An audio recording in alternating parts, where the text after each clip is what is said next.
Hey guys, Joe here, doing a video on a Chevy Sonic. This one is the turbo model with the automatic transmission. We had one with the manual, but we sold it, so we're down to this one.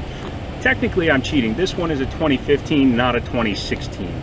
But it is equipped quite nicely, and first thing we'll do is we'll do the walk around, and then we'll do a little bit of interior, show the engine, a little bit of the rear cargo space, go for a drive, and then I'll finish up with my thoughts. I'm walking up on it.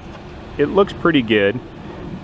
I do apologize, I don't have any kind of like steady cam stuff on, and somebody mentioned in the Z06 film that they didn't care for that, but it is what it is.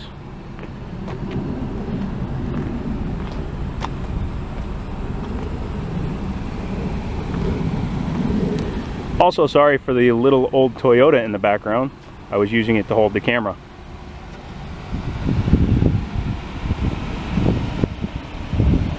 So there you go. I like this face. I don't know, something about it just says, hey, why don't you come drive me?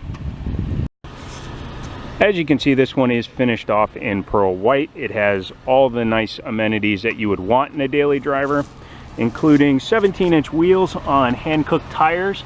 It's only front wheel disc, but it's such a light car, that's really all it needs. It does have fog lights as well, and a lot of the standard features you would expect. As I said, it is drum brakes, but hey, what are you gonna do? Rear room here, there's plenty of room for like a backpack, maybe a suitcase. This of course can be removed quite easily by doing that, but we're not messing with that today. If you put the rear seats down, you actually have some cargo room in here, which is nice to have. Thank you for Manassas Chevrolet. Go to that website, check them out, that website right there. In an effort to maximize interior space, of course, they do what they all do now. That's with the passenger seat halfway forward, but that's with the driver's seat in my position. And as you can see, not a lot of room. If you're taller, sit in the front. I think it's a good looking car actually, for a daily driver, for about 20 grand. You could do a lot worse than this. Sunroof. Nice little aerial for the radio, and of course the camera's about to die, so we're gonna hurry up and jump onto the inside, which I had already filmed. But integrated door handles, because you know you want people to think it's a two-door when it's that long. Come on, Chevy. Here on the inside, as we look at this sticker for this car, and again, it's a bit of a cheat because it's a 2015, however there are no difference between a 15 and a 16. I thought I would talk about a couple of the features that this car comes with. Now, the only two added features would be the premium power sunroof, which whatever, I could take or leave, and the white diamond tri-coat. If it weren't for that, this vehicle would be at about $20,000 before destination charge. That's not bad for a new car, plus when you figure even a 16 would have really strong rebates on them right now and get you into one of these cars in the mid to high teens. That's pretty darn good. And it is a 5-star rated vehicle, which is good. It has all the standard things that you would want to, including remote start, power door locks, power windows, power this, power that. Everything's power.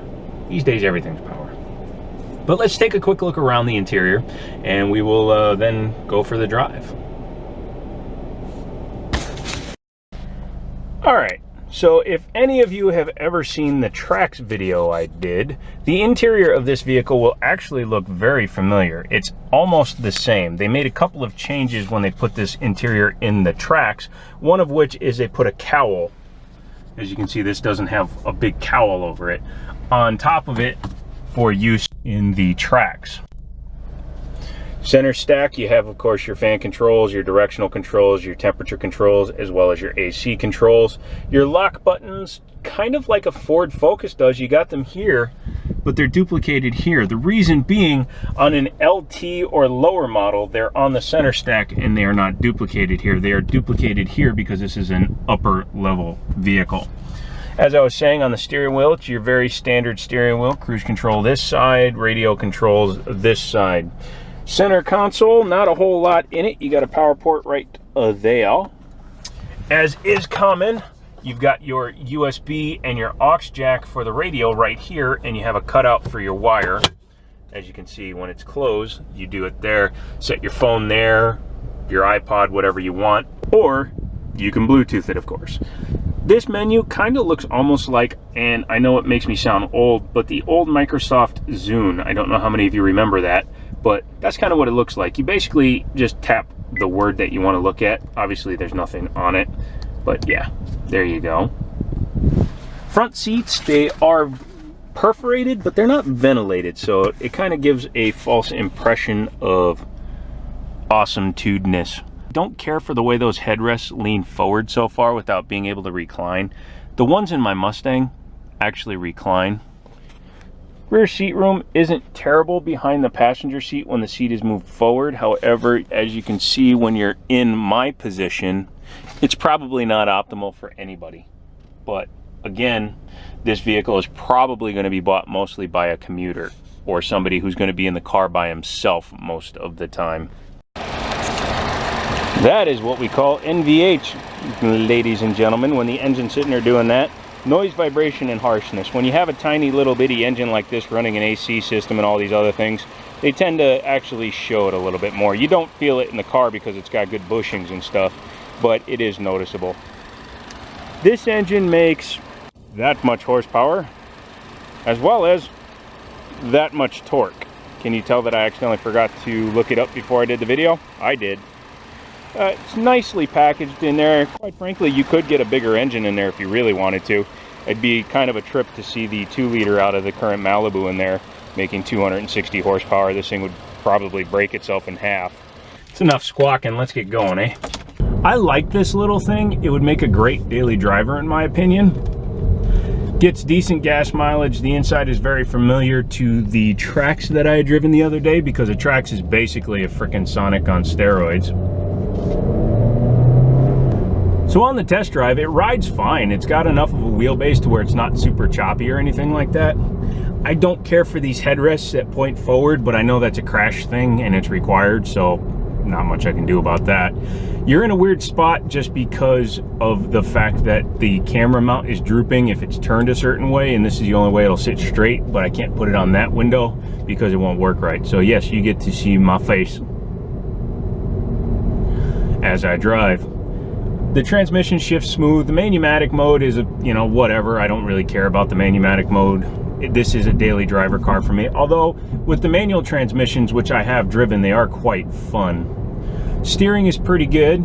It's not, well, I was going to say it wasn't too loosey-goosey, but there is a little bit of slop in it, which, again, is fine for a daily driver.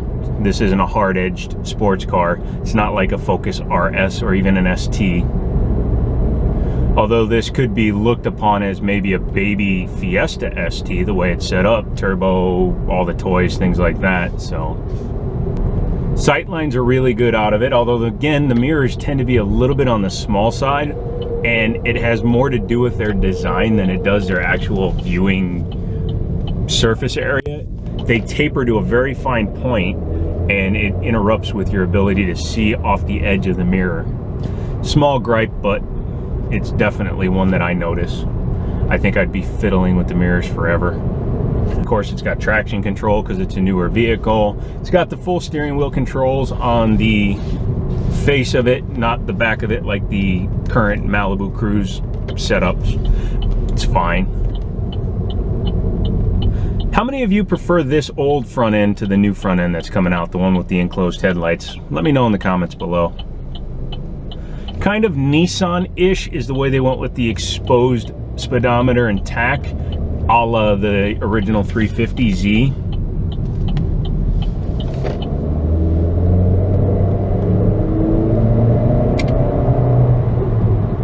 I'm in traffic, so I can't really get on it, but it gets up and goes.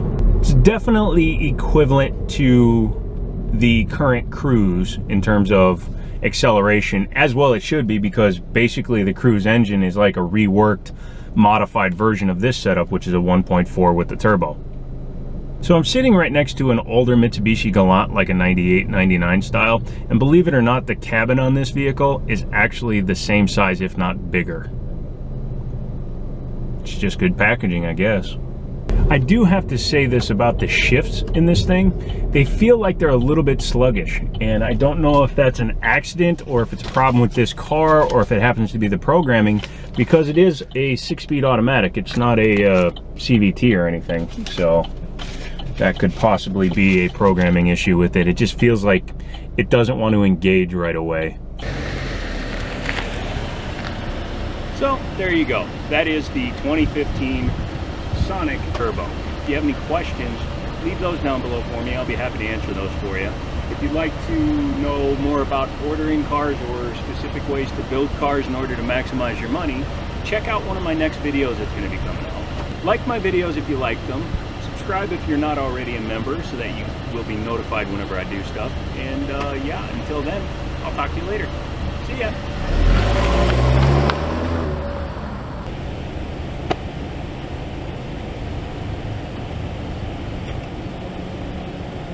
There's literally no reason for wind right now. I love stoplights. I'm also lying a lot.